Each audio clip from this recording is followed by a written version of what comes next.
बंधन mutual fund presents funds की बात। नमस्कार, मैं हूं दीपाली राणा और आप देख रहे हैं सीएनबीसी आवाज डिजिटल स्पेशल बंधन म्यूचुअल फंड प्रेजेंट्स फंड की बात। और आज हम बातचीत करेंगे विनीता केजरीवाल से, जो कि डायरेक्टर और सीईओ हैं विंसन फाइनेंशियल सर्विसेज से, और कई इंपॉर्टेंट एस्पेक्ट्स पर उनसे चर्चा करेंगे। लेकिन पहले उनको वेलकम करते हैं। विनीता, नमस्कार, स्वागत है आपका। और इनफैक्ट इस सेगमेंट में हम रेगुलरली बात करते हैं इस इंडस्ट्री रिप्रेजेंटेटिव से, लेकिन पहली बार है कि मैं किसी महिला से इंटरैक्ट कर रही हूं। तो पहले तो मैं आपके बारे में जानना चाहती हूं कि आपकी जो जर्नी है फाइनेंशियल इंडस्ट्री में वो कब शुरू हुई, और सबसे इम्पोर्टेंट बात कि इस जर्नी में आपने क्या क्या बातें सीखी, की लर्निंग्स क्या रही। जी। धन्यवाद दीपाली जी, मुझे यहाँ बुलाने के लिए शुक्रिया। ये मेरी जर्नी स्टार्ट हुई है 2005 में, ऑलमोस्ट 2 डेकेड यानी 20 इयर्स हो गए हैं मुझे। May be on a lighter note, I do I don't look like, but yeah of course it's 20 years in this industry.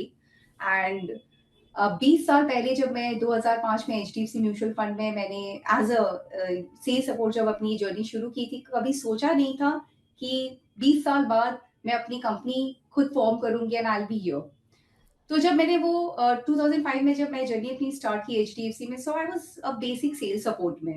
And then gradually फिर मुझे पढ़ाई का एक बहुत ही ज्यादा, मेरे को एक academically I wanted to complete something which was unfinished, तो मुझे सीए करना था। तो मैंने अपने जॉब को बीच में छोड़ा 2012 में, कंप्लीटली 8 साल में वहां पे थी।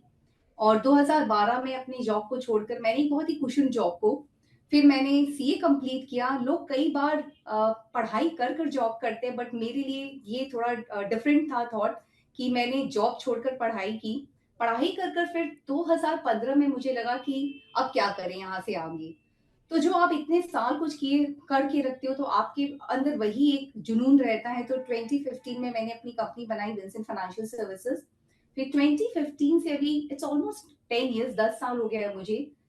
तो देखिए, ये बहुत एक मेल डोमिनेटेड इंडस्ट्री है। When I was also working है, जब मैं काम शुरू कर रही थी, तो मुझे भी कई बार ये लोगों से सुनने मिला कि तुम तो सीए हो गई हो, अब तुमको ये क्यों करना है, तुम क्यों नहीं अपने मेरे हस्बैंड भी सीए, तो सबसे पहले तो यही था कि प्रैक्टिस कर लो तुम उनके साथ, या तुमको प्रैक्टिस में नहीं जाना तो इंडस्ट्री ज्वाइन कर लो। बट मुझे अपनी कुछ आइडेंटिटी बनानी थी, तो मुझे लगा कि ये मेरी कॉलिंग नहीं है। मैंने डिसाइड किया कि मुझे कुछ अपना करना है, तो इसीलिए मैंने कंपनी बनाकर 10 साल हो गया अब मुझे। I have never look back and I am really very happy कि यस, मैं ऐसा कुछ कर रही हूँ जहाँ की मैं इस सोसाइटी के लिए, इस कम्युनिटी के लिए, and as a women also I always feel proud कि हाँ, कुछ मीनिंगफुल हम कर रहे हैं। ओके। और इनफैक्ट जैसे आपने खुद कहा विनीता, ये जो फाइनेंशियल इंडस्ट्री है मेल डोमिनेटेड इंडस्ट्री है, इसीलिए मैं आपसे पूछना चाहती हूँ, जैसे आपने कहा 2 डेकेड्स ऑलमोस्ट हो चुके हैं, तो हाउ इट्स बीइंग लाइक, या वो क्या फीलिंग है being a women in financial industry. और इम्पॉर्टेंट बात ये कि क्या क्या ग्रोथ प्रोस्पेक्ट्स आप देखती हैं वुमेन के लिए इस इंडस्ट्री में, और चैलेंजेस क्या देखती हैं। जी। तो देखिए, 20 साल पहले जो नैरेटिव था कि एक विमेन को फाइनेंशियल इंक्लूजन में उतना पार्टिसिपेशन नहीं मिलता था, विमेन को डिसीजन मेकिंग की अपॉर्चुनिटी नहीं मिलती थी, तो कई चैलेंजेस रहे हैं। उतनी रिप्रेजेंटेशन भी नहीं थी इस इंडस्ट्री में। एंड बैलेंस करना भी एक प्रोफेशनल लाइफ या अपने पर्सनल लाइफ को, ये सिर्फ फाइनेंशियल इंडस्ट्री के लिए नहीं, एज अ विमेन वो कहीं भी काम करे, ये चैलेंज तो उसके लिए हमेशा ही है। बट कई बार होता है कि चैलेंज ही आपको अपॉर्चुनिटी देती है। एंड एज अ विमेन, हम जो भी कोई चैलेंजेस या प्रेशर होता है, तो स्ट्रेट से I mean we do not fall back, we build it. हम वापस बनते हैं और हम अच्छी तरीके से उभर कर आते हैं। तो मुझे भी ये अपॉर्चुनिटी ही लगी। बट हाँ, मैंने कई बार ये देखा कि फाइनेंशियल इंडस्ट्री में जब ये काफी सारे चैलेंजेस थे पहले, लेकिन अगर अब हम ग्रोथ की बात करें तो 20 साल में बहुत कुछ बदल गया है। I have seen this industry evolving, एक ट्रांसफॉर्मेशन देखा है। अब कई बार विमेन से जब हम बात करते हैं, या जब हम फाइनेंशियल नंबर्स के बारे में भी बात करते हैं, तो दे कम फॉरवर्ड। उन्हें भी एज अ फैमिली वो अपॉर्चुनिटी या वो लिबर्टी दिया जाता है, जहां पर उन्हें इन्वॉल्व किया जाता है, एंड वो भी वो ओनरशिप ले रहे हैं। पहले के भी आप अगर डेटा देखेंगे, नंबर्स देखेंगे, तो बहुत ही सब्सटैंशियल शिफ्ट हुआ है इस पर्टिकुलर नैरेटिव में। तो या काफी सारी चेंजेस हुए हैं। And as a women also, and even if you see Gen Z, तो कई बार तो मैं, मेरी जो फ्रेंड्स एज अ विमेन, या मेरे जो क्लाइंट है विमेन क्लाइंट, तो उनकी जो सेकेंड जनरेशन, आई मीन उनकी जो डॉटर्स आ रही है, तो even as a father mother parents also they want कि उनकी जो डॉटर्स है they should understand finance from the very basic level. ये नहीं हो कि आगे जाके अनप्रेसिडेंटेड कोई सिचुएशन आ रही है या ऐसा कुछ अचानक आपके सामने आ रहा है जहां यू आर नॉट प्रिपेयर्ड। तो I think that changes has been seen in the last 20 years। Okay, अच्छा, विमेन के लिए फिनेंशियल लिटरेसी कितनी इम्पोर्टेंट है, पहली बात। दूसरी बात, आप क्योंकि खुद इस इंडस्ट्री का हिस्सा हैं, खुद विमेन हैं, क्या फिनेंशियल लिटरेसी टर्म कहना चाहिए अभी भी अंडर पेनिट्रेटेड है अगर हम विमेन्स की बात करें? जी हाँ, बिल्कुल। देखिए, मैं आपको इसमें एक छोटा-सा एग्ज़ाम्पल शेयर करती हूँ। मैं 3-4 साल पहले मैं कोर्स कर रही थी आईआईएम बैंगलोर में। 80% of the women were on their independent, I mean they वो लोग खुद independent in terms they were earning themselves. लेकिन when I got the opportunity to interact with them, जब मैं उनसे बातें कर रही थी फाइनेंस के बारे में, तो बहुत ही एक इंटरेस्टिंग फैक्ट आया उभर कर कि उसमें से again 80% of them they did not new anything about finance. जब हम बातें कॉन्वर्सेशन में कि ये ऐसा होना चाहिए and they were really surprised कि अरे ये तो मुझे पता ही नहीं है, अरे ये कैसे होता है। Because generally you know what happens कि एज अ विमेन ना हमारे अंदर वो कॉन्फिडेंस नहीं रहता है। हम कई बार वो आप सुनते भी होंगे जब आप विमेन से बात करोगे कि सबसे बार पहला उनको क्या डर या फियर आता है कि नहीं नहीं I do not want to get into finance, finance मेरे बस का नहीं है, नंबर्स मुझे समझ में नहीं आते हैं, या मेरी फैमिली में या हमारे घर में ऐसे कुछ और लोग हैं जो मेंबर्स है वही हमारे फाइनेंसेस को देख रहे हैं, बिकॉज उनको वो अकाउंटेबिलिटी या ओनरशिप नहीं लेना है। तो तब ये एक्चुअली उस समय भी मुझे ये लगा कि देखिए फाइनेंशियल लिटरेसी जो हम टर्म बोलते हैं it is more about you know creating that awareness. देखिए कुछ चीजें आपकी वीकनेस तब तक होती है जब तक आपको उसको वो पता नहीं होती है। लेकिन अगर आप एक स्टेप फॉरवर्ड नहीं लेंगे या आप उस अवेयरनेस की तरफ आगे नहीं बढ़ेंगे, तब वो एक्चुअली वीकनेस है। कुछ नहीं जानना वीकनेस नहीं है, लेकिन अवेयरनेस नहीं होना that is more of the weakness. तो मुझे लगता है financial literacy is really very very important आज भी। एंड कई बार मैं ये भी देखती हूँ अगर आपके अंदर वो फाइनेंशियल लिटरेसी आ जाती है ना, तो कुछ चीजों में आपको बहुत ही you feel like a different all together as a personality. आपके अंदर वो कॉन्फिडेंस आ जाता है, आपका सोचने का तरीका, आपका डिसाइड करने का तरीका, नेगोशिएट करने का तरीका, सब कुछ बदल जाता है because you do not have any fear. And again अगर हम बात करते हैं सिक्योरिटी की, तो भी विमेन के अंदर सिक्योरिटी फियर के लिए नहीं है, वो आपको प्रिपेयर करने के लिए ये फाइनेंशियल लिटरेसी।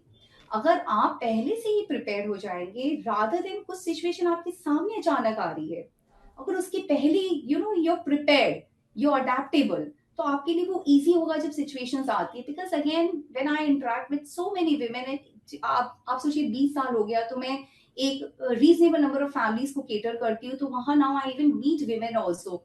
तो सबकी अपनी अपनी चैलेंजेस है, कोई सिंगल मदर है, किसी का कोई विडो है, या कोई they don't have any other male members to take care of their finances. But अगर हम उनको बेसिक गाइडेंस देते हैं ना, not getting into any technicalities because they do not want to get into it, and चलिए उनका prerogative है भी नहीं, तो उनके लिए बहुत इजी हो जाता है जब अगर आप अपने इवन आई मीन आप प्लानर के साथ, एडवाइजर के साथ अगर आप बात भी करते हो ना, यू कैन काउंटर क्वेश्चन कि हाँ ये मुझे पता है, ये आप बताइए, नहीं तो आप कॉन्वर्सेशन में you will not able to participate. तो इसीलिए भी फाइनेंशियल लिटरेसी इंपॉर्टेंट है। एंड मैं लास्ट एक बात बोलूंगी कि विमेन जब इंडिपेंडेंट होती है, जब उनको फाइनेंशियल लिटरेसी के बारे में पता होता है, तो उनके अंदर चॉइसेस आ जाते हैं। वो बोलते हैं ना माई मनी माई रूल, तो actually that really implies here. तो वो उन सिचुएशन में इसलिए नहीं रहती है कि उनको रहना पड़ रहा है, बट दैट्स देयर चॉइस। तो इसीलिए I think financial literacy is really very very important. Okay, तो जैसे आपने कहा फाइनेंशियल लिटरेसी बहुत इंपॉर्टेंट है, तो फिर हमारी जो व्यूअर्स, फीमेल व्यूअर्स इस सेगमेंट को देख रही हैं, उनके लिए या फिर बाकी व्यूअर्स के लिए बताइए वो 3-4 सिंपल स्टेप जिनको फॉलो करके जो वुमेन्स हैं वो एटलीस्ट अपने फिनेंसेस को कंट्रोल करके जो अपना पहला कदम है बीइंग फाइनेंशियल इंडिपेंडेंट उसकी तरफ बढ़ा सकती हैं। आपने दीपाली सही पूछा। देखिए बातें तो हम कर लेंगे और बातें करके निकल जाना will not be a solution to a financial literacy. It is more about the execution, and execution का सबसे पहला मंत्र या स्टेप होना चाहिए स्टार्ट। देखिए वो स्टार्ट या चेंज या शिफ्ट आपको खुद करना है, आपको खुद लाना है, आपको अपने आप से करना है, राइट। तो वो पहला कदम सबसे इम्पोर्टेंट है। सबसे पहले आप अपनी आइडेंटिटी क्रिएट करिए। देखिए आइडेंटिटी, आप ऐसा बोले कि जी। Financial identity. Now let's say हम जिस इंडिया में रह रहे हैं या हम जिस इकोनॉमी में हैं, majority of us are having the bank account, but at times when I interact with the women, they are not aware कि उनका बैंक अकाउंट कहाँ है, कौन से बैंक के साथ है, क्या मेरा बैंक अकाउंट नंबर है, क्या आईएफएससी कोड है, या ये कैसे ऑपरेट करता है।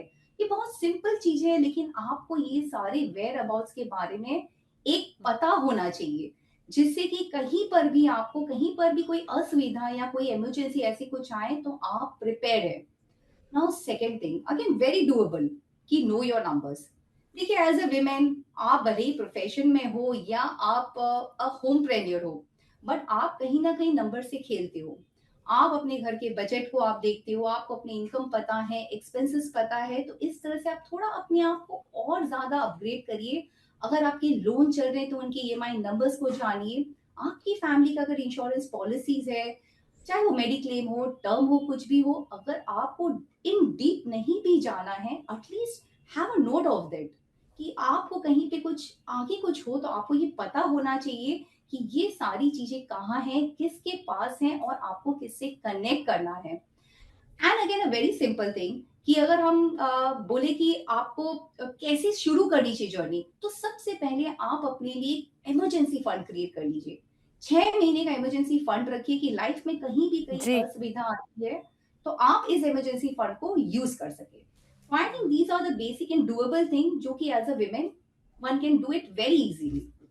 ओके, चलिए शुक्रिया विनीता, आप आई शो में और इम्पॉर्टेंट बातें हमारे व्यूअर्स को बताएं। और डेफिनेटली जैसे विनीता ने भी समअप किया, सभी विमेंस के लिए फिनेंशियल इंडिपेंडेंस बहुत इंपॉर्टेंट है और उसके लिए ज़रूरी है फिनेंशियल लिटरेसी।